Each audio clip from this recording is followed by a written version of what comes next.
ಮಾಡಿದೆ.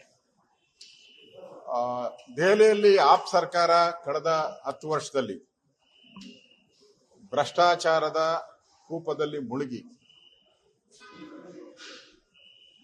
ಕೇಜ್ರಿವಾಲ್ ಅವರು ಪ್ರಾರಂಭದಲ್ಲಿ ಬಂದಾಗ ವ್ಯಾಗನಾರ್ ಕಾರು, ಒಂದು ಮಫ್ಲರು, ನಿಮಿಷಕ್ಕೂ ಕೆಮ್ಮೋದು,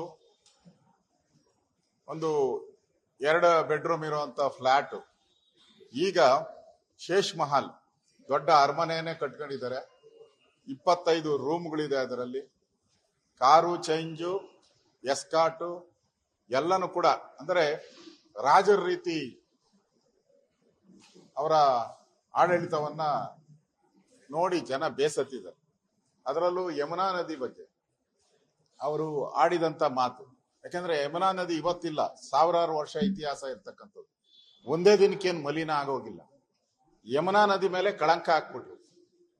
ಯಮುನಾ ನದಿ ಮೇಲೇನೆ ಕಳಂಕ. ಯಾವ ನೀರು ದಿನನಿತ್ಯ ದೆಹಲಿಯನ್ನ ಜನ ಕುಡಿತಾ ಇದ್ರು, ಅದನ್ನ ತಾಯಿ ಅಂತ, ಗಂಗೆ ಅಂತ ಹೇಳಿ ಪೂಜೆ ಮಾಡ್ತಾ ಇದ್ರು, ಆ ನೀರ್ ಮೇಲೆ ಆಪಾದನೆಯನ್ನ ಮಾಡಿಬಿಟ್ರು. ಶುದ್ಧಿ ಮಾಡೋದು ಅದೆಲ್ಲ ದೆಹಲಿಯ ಆಡಳಿತದ ಸರ್ಕಾರದ ಕೆಲಸ, ಅದು ನದಿ ಕೆಲಸ ಅಲ್ಲ, ನದಿದಲ್ಲ. ನದಿದು ತಪ್ಪರಲ್ಲ. ಇಲ್ಲಿ ಯಮುನಾ ನದಿಗೆ ಕಳಂಕ ಹಚ್ಚಿಬಿಟ್ರು. ನೀವು ಕ್ಲೀನ್ ಮಾಡದೆ ಸರಿಯಾಗಿ ಸಪ್ಲೈ ಮಾಡಿಬಿಟ್ಟು ಯಮುನಾ ನದಿ ಮೇಲೆ ಆಪಾದನೆ ಮಾಡಿರ್ತಕ್ಕಂಥದ್ದು. ಆಮೇಲೆ ಜೈಲಲ್ಲಿ ಯಾರೇ ಮುಖ್ಯಮಂತ್ರಿ ಜೈಲ್ಗೆ ಹೋದಾಗ ಮುಂಚೆ ರಾಜೀನಾಮೆ ಕೊಟ್ಟು ಬೇರೆಯವರು ಸುಲಲಿತ ಆಡಳಿತ, ಅವ್ರ ಪಕ್ಷದವ್ರ ಆಡಳಿತ ಮಾಡಕ್ಕೆ ಬಿಡ್ಬೇಕಾಯ್ತು. ಈ ಮನುಷ್ಯ ಜೈಲಲ್ಲೇ ಕೂತ್ಕೊಂಡು ಯಾವುದೇ ಫೈಲ್ಗೆ ಸೈನ್ ಹಾಕಕ್ಕೆ ಅವಕಾಶ ಇಲ್ಲ. ಜೈಲಲ್ಲಿ ನೀವು ಸುಮಾರು 1-2 ತಿಂಗಳ ಕಾಲ ನೀವು ಜೈಲಲ್ಲೇ ಇದ್ಕೊಂಡು ಯಾವುದೇ ಆಡಳಿತ ಇದಕ್ಕೂ ಸಹಿ ಹಾಕದೆ ಅಲ್ಲಿ ಆಡಳಿತ ಸ್ಥಗಿತ ಮಾಡಿದ್ರಿ. ಇದೆಲ್ಲನೂ ಕೂಡ ನಿಮ್ಗೆ ಜನರ ಶಾಪ ತಟ್ಟಿತ್ತು. ಅದ್ರ ಜೊತೆಗೆ ಯಾವ ಕಾಂಗ್ರೆಸ್ ಇಂಡಿ ಇವರ ಒಡನಾಡಿ ಸಂಸ್ಥೆ ಏನಿತ್ತು, ಆ ಇಂಡಿ ಅಲಯನ್ಸ್ ಕಾಂಗ್ರೆಸ್ ಅವರೇ ಹೇಳಿದ್ರು ಕೇಜ್ರಿವಾಲ್ ದೊಡ್ಡ ಕಳ್ಳ, ಭ್ರಷ್ಟಾಚಾರಿ,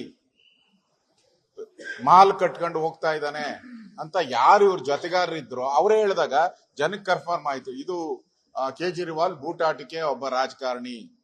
ಬಂದಾಗ ಮಳ್ಳಿ ತರ ಬಂದ, ಹೋಗವ ಈಗ ಕಳ್ಳನ್ ತರ ಆಗೋಗ್ಬಿಟ್ಟಿದ್ದಾನೆ, ಮಳ್ಳಿ ತರ ಬಂದು ಕಳ್ಳನ್ ತರ ಆಗೋಗ್ಬಿಟ್ಟಿದ್ದಾನೆ ಅಂತೇಳಿ ಕಾಂಗ್ರೆಸ್ ಅವರೇ ಆಪಾದನೆ ಮಾಡಿದ್ರು. ಇದೆಲ್ಲನೂ ಕೂಡ ಬಿಜೆಪಿನ ಗೆಲುವಿಗೆ ಒಂದು ದೊಡ್ಡ ಶಕ್ತಿ ಬಂದಿದೆ. ವಿಶೇಷವಾಗಿ ನರೇಂದ್ರ ಮೋದಿ ಅವರು, ಅವರ ವರ್ಚಸ್ಸು, ನರೇಂದ್ರ ಮೋದಿ ಅವರ ಆಡಳಿತ, ಇವೆಲ್ಲನೂ ಕೂಡ ಬಿಜೆಪಿಯ ಗೆಲುವಿಗೆ ಒಂದು ಶಕ್ತಿಯನ್ನ ತುಂಬಿದೆ. ಈ ಗೆಲುವು ಬಿಜೆಪಿಗೆ ಜನ ಕೊಟ್ಟಂತ ಆಶೀರ್ವಾದ. ನರೇಂದ್ರ ಮೋದಿಯವರ ಆಡಳಿತ, ಕೇಂದ್ರ ಸರ್ಕಾರದ ಆಡಳಿತಕ್ಕೆ ಮೊನ್ನೆ ತಾನೇ ಕುಂಭಮೇಳ ನಡೆಸಿದ್ದಾರೆ. ಕುಂಭಮೇಳದ ಒಂದು ಕ್ರೆಡಿಟ್ ಸಹ ಈ ಒಂದು ಚುನಾವಣೆಯಲ್ಲಿ ಪ್ರಭಾವ ಬೀರಿದೆ. ಎಲ್ಲ ದೃಷ್ಟಿಯಿಂದನೂ ಜನ ಈ ಇಂಡಿ ಅಲಯನ್ಸ್ ಅನ್ನ ತಿರಸ್ಕಾರ ಮಾಡಿದ್ದಾರೆ. ಕನ್ನಡಿಗರ ಮೆಚ್ಚಿನ ನಿಮ್ಮ ನ್ಯೂಸ್ 18 ಕನ್ನಡ ಈಗ ವಾಟ್ಸ್ಆಪ್ನಲ್ಲಿಯೂ ಲಭ್ಯ.